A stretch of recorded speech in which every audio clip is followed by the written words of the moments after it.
promised that I would show my seedlings, my plants, even though my backyard's a mess and it's not the best system, but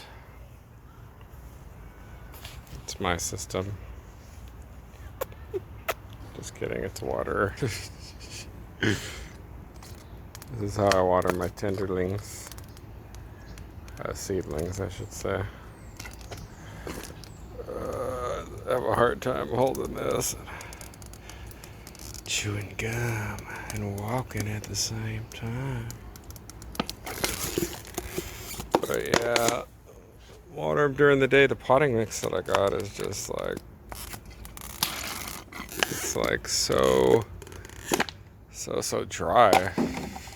So there's my strawberry plant. You may have seen it on my wife's page, bearing some fruit. I think that's just a peach tree. If anyone needs a peach tree start, dude, I got a bunch of them. Those are all cucumbers. That space right there, chickens came out and one of them immediately ran and just ripped a whole plant up, so they're not allowed out here anymore. These were starts that we tried to start. I don't think they're gonna take. I thinned out my peach tree, bought some moss, left my tools out, shame on me. We got some basil and we got to do some herbs. I got tomatoes, peppers, eggplant. That's a weed. I know that's a weed. I fight it every year. It looks like a weed. We're kind of waiting for things to come up to tell if they're weeds or not. These are tomato plants. We bought it for $2 at Home Depot, so we'll plant them there. Pepper, bell pepper. Those pots, I'm just kind of see what comes up when my seedlings get big. Excuse me, my stomach. And I need to finish this side of my yard, of course. But I have some, I think these are zucchinis. And this is my system from last year. You can see the water dripping. Okay, and you just fill this barrel with water. I did that years ago, and that's the best way to water plants because they get a constant little drip and they just blow up. But it's a lot of work setting it up and run a new drip line. But that's what I think I'm gonna do on this side. Instead of last year I used mister nozzles. I also got this little timer here, and I don't know if it's gonna work this year because I left it out, shame on me. And I got a little compost turner, and this, finally getting some soil in there because I started to wet it down and turn it. And it's amazing what will happen. But yeah, this is my gig so far. So, oh yeah, thank you for tuning in. All right, guys, I always change my shoes when I go into the chicken coop. But this is the array of leftovers we're getting rid of out of the fridge. These are my chicks, and I know I need to clean out this coop and put down more hay. But to be honest with you, I just don't have the strength. Gotta dig out some of this dirt too. Maybe I'll fill up their water.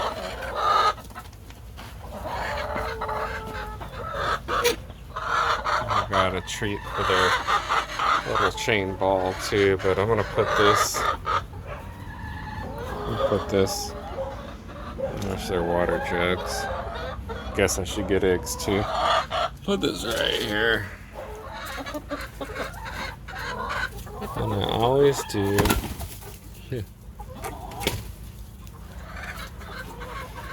I always do. I forget what I was gonna say. That's about it. Hey everybody, it's Jonathan Coker on my series 40 Days of Fasting and Prayer. Today is day 39. I'm down to 183 pounds. And those aren't British pounds. Those are American pounds. And it's actually 182.7. But I'm not trying to lose weight or anything. I look at myself now and I'm just like, I'm having these thoughts, you know, through the fast, you're going to have struggles. There's always the mental battle when you're doing an extended fast. And I had the thought, look what I've done to myself. You know, am I going to be okay? Am I going to make it through this unscathed or with the benefits instead of, you know, being permanently damaged? You know, you weigh all that out in your head and you toss it back and forth, and you got to logically, because when you don't eat, you get emotional. I've had plenty of breakdowns and awesome moments in God. And so it's been a battle. It's been a struggle.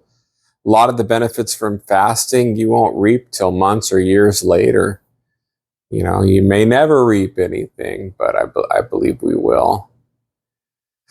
Last night I had an experience, and it beat me up real good. And I know every time somebody says you're at the finish line, you're almost there. I know. It's almost like I know that the devil's right there just trying to trip me up before I make it. And just cautious. I've seen too many videos where somebody thinks they won the race and they're going to the finish line and they spin around and they fall down, or another runner runs past them. And I don't want to have that attitude, you know. It's like Paul said, we run a race, and it's not to the fastest. Right now, it's to the slowest. It's the longest, the 40-day mark, and it is what it is. And I am almost done, but I got beat up last night so bad, and I have to share the good and the bad. I can't just hype you guys up and fasting. You're gonna fight. You're gonna struggle. One thing I told my son this morning. He's fasted for 2 weeks, and he held the record in the family for a long time, years. I could have never imagined making it 2 weeks, but as you get older and your life gets into certain situations and you hit some roadblocks in your ministry that you can't get past, setbacks. I've had some setbacks, and some of them have been because of me, you know. We are our own worst enemy, but some of them have been out of my control. There's nothing I can do about that, but I can fast. And I'm just thinking today that I'm just taking my walk with God, everything I know about the Bible. I'm going to ground zero. I'm just going to rebuild my walk with God, rebuild my Christian walk. You know, I don't want to be judgmental. I don't want to be a Bible thumper. I don't want to offend anybody with Christianity like so many do. And I have so many times before, especially being judgmental. And I've come to realize later on in my life, and if you feel like that I've judged you in any way, I apologize and I ask for your forgiveness. But I know within my heart, everything that I have judged somebody over, I have committed in some way, shape, or form. And every sin that I've looked down on that somebody else has committed, I have committed the same type of sin, if not the same sin. And I am no better than any other man or Christian or woman on this earth. I don't think any of us are. I think the greater we try to exalt ourselves, the more God sees fit to humble us. And when God pulls out the belt,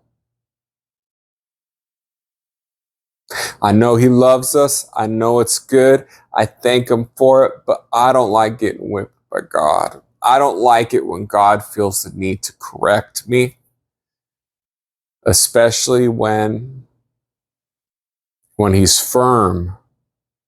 He's firm and he's strong, and he makes sure that I know I don't want to be doing what I'm doing. I don't like that. So I try to premeditate the fear of God, the respect, the reverence of God. That's all we could do, right? But last night, had a rough night.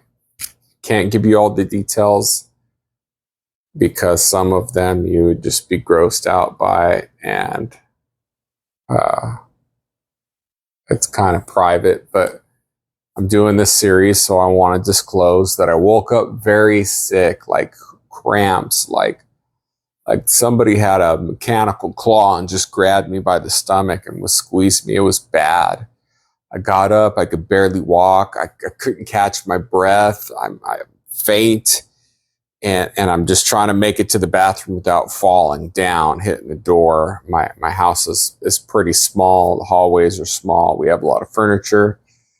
This house was built for people in 1910 that had small furniture. So we just try to make it work. But I'm trying to get to the bathroom without falling. And I know I need to. My body is just going into shock. My body is trying to get rid of something. It is in extreme detox mode. And if you've ever been in that mode where you have some type of food illness and your body kind of goes in shock and you overheat and you feel like you're going to die. And that's the way I felt. I felt like I was going to die. Like I thought, I had the thought, like, I can't do this anymore. If this is how it's going to be, I can't do this. And there was a period of time where that was extended and I was just struggling. Ended up falling to the bathroom floor, and I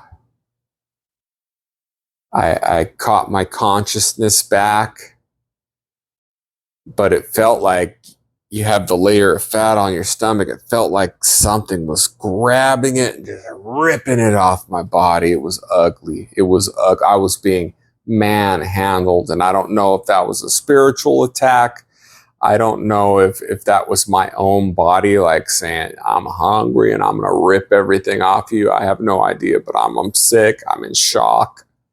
I feel like I'm going to die. I'm laying there on the bathroom floor, and then all of a sudden my heart starts boom, boom, boom, boom, boom, boom. And I'm thinking, this whole fast, I'm not eating. I'm just drinking water. My blood pressure's low. I'm not pushing my heart to work too hard, to pump too hard.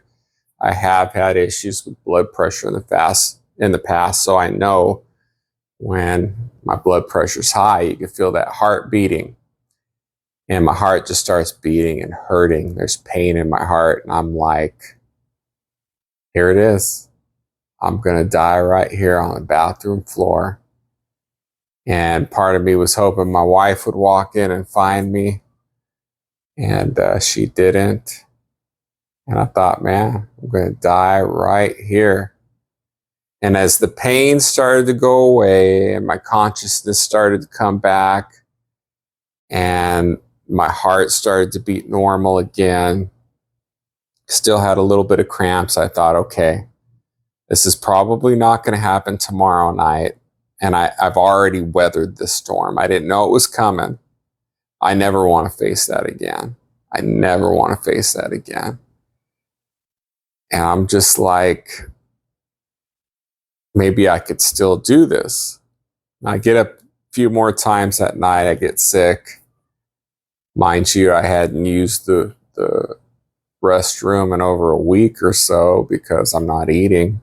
But here I am 3 times in one night, and just cramps, and my body's just getting rid of something. It's maybe, I don't know, maybe got so hungry it said, I'm going to eat another layer of you, boy, and I'm going to rip it off if I have to. Because it's been kind of painful. I don't have much. I mean, I do have a little bit, but it's really uncomfortable now when the body's ripping stored fat off of me. It's not pleasant, I'll tell you that. So the next few times, they weren't as bad. I didn't go into that shock. I think that shock, that initial shock is what really get nauseated. your temperature goes up. You know, I'm reaching for the sink. I got the water on. I'm just splashing water, and I'm getting water probably everywhere, but I got to cool down fast. And it was just an ugly moment. And if you do an extended fast, a 40-day fast, you may have to go through that a couple times. And I don't like it. That's my worst. Being nauseated, feverish. Again, it could have been a spiritual attack. I don't know. I've heard some stories. There's a pastor out of Texas, Sherman, Texas, Reverend John Boone, and he's got some really cool stories that he told at our church about being a missionary in Africa. So if I could find that service, I'll drop a link for you guys. It was a rough night, but I'm up. I'm ready to go. My wife's out and about.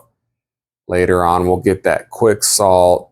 I want to make bread with my wife, and I want to make spam, homemade spam. You think spam? But this is good meat, ham, pork shoulder, and we're not going to put all the other junk in it. We're going to make it taste good. It's basically a pork meatloaf, you know, but it's cured in a way it'll last like a year. So it's soft, and you do weird things like that when you fast. But I have today and tomorrow, a little over 30 hours left of this fast. Yeah, I'm at the finish line, but I'll tell you, man, after last night, I didn't even want to come out of my room. I really didn't. I still haven't left my house yet today. And it's just, I got beat up pretty good. And I don't like to get manhandles. I really don't. But I'm still in it to win it. All right, I haven't given up. A little over 30 hours I have today. And then tomorrow. Today, I'm fasting for something private. Tomorrow, I am fasting that there would be no permanent damage to my body, and that I am able to eat a good amount and have a fast metabolism. That's what I'm fasting for. I don't want to just bounce back and get super overweight, out of shape. Not that I'm trying to look good. I just want to be normal. I don't want to be thin or fat. I just want to be normal. Just a normal size, and I'm happy with that.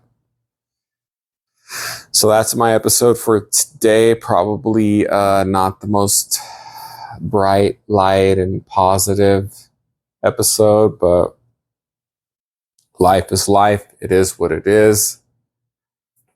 I'm as real as it gets for the most part, unless it falls under privacy, then I'm just, but doing this, I'm kind of coming out a little bit more and just kind of showing who I am and whatnot.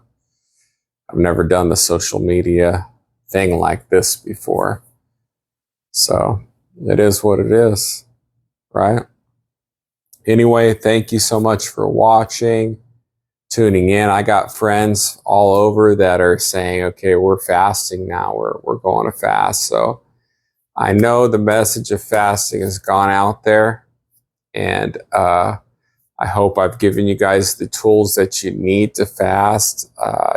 You may have to watch over 40 videos to get every little tidbit. I'm not the most organized person, but I am real, and I'll give you what you need. And you can always leave comments. I'll answer them.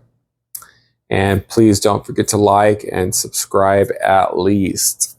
And if you know anyone that needs to know about fasting, share the link. I'm happy that you shared the link. All right, guys, have a wonderful day. A little over 30 hours, and we are going to be human again. So thank you for tuning in. God bless you.